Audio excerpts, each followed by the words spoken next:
Hello, third graders. I would like for you to go to the back of your packet and find this worksheet. It says fractions on a number line.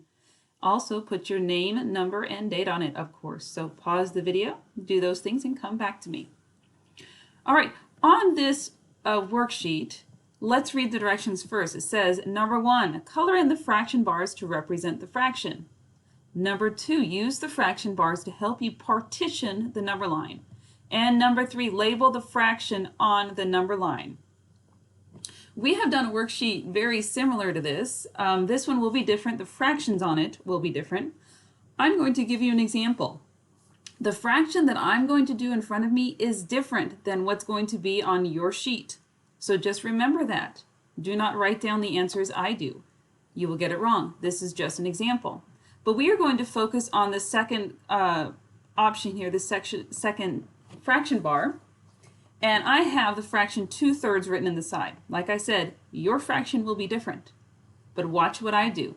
So we need to follow the different steps. So number 1 says color in the fraction bars to represent the fraction. Well, the fraction I have in front of me is 2/3. So that means out of the 3 pieces we have here, how many need to be filled in? Tell me. 2. Yes, 2 need to be filled in.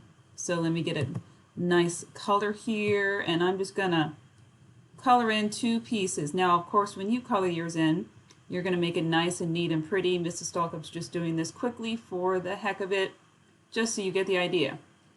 I'm coloring in 2 pieces out of 3. Awesome. Step number 1 is complete. Now, step number 2. It says use the fraction bars to help you partition the number line. What the heck does it mean to partition? That means to break up into equal pieces. So we are going to now focus on the number line below, and we are going to break up this number line according to the fraction bars. Since this fraction is broken up into 3 pieces, our denominator says 3, the number line must be broken up into 3 pieces as well. And I'm going to follow the breaking points of the fraction bar. There's 1 piece. There's 2 pieces. And if you wanted to, you could even, just for the heck of it, follow the side pieces. There we go. So right here, this is a 0. And this is 1. This is 1 whole unit. This is 1 whole piece of pizza. Think of it as 1 whole unit. Remember, from 0 to 1, it's 1 whole unit. And so I have broken up. Here is piece number 1, piece number 2, piece number 3. Now I don't need you to make those little jumps. I'm just showing you that for now. So you know you're breaking it up into equal pieces.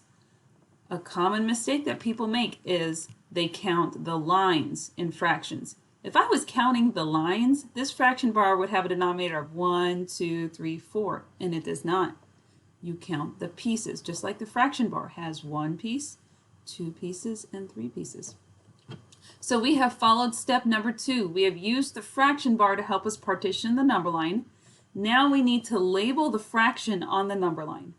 That means we need to find out where 2/3 is on this number line and label the number line where 2/3 is. What I do not want to do, and what would be wrong, is just to come down here and write 2/3. Yep, this is 2/3. Is this 2/3 right here? Above where I wrote that fraction? No, it is not. So I need to find out where 2/3 is on my number line and label it. Well, my number line is broken up into 3 pieces to represent my denominator of 3, and my numerator is representing how many pieces I'm considering. And on a number line, that means I'm going to start at 0, and I'm going to go 2 pieces over. So 1 piece, 2 pieces over. So right here, this is where 2/3 is. So this is where my fraction is that I'm labeling.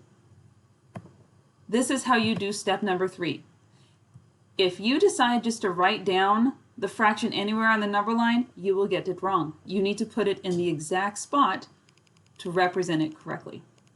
Okay, so on your paper, you see a bunch of different fractions in these boxes. You need to follow all of these steps according to the fractions that you see. When you are done, please hand this paper in and follow along with the next step. Good luck.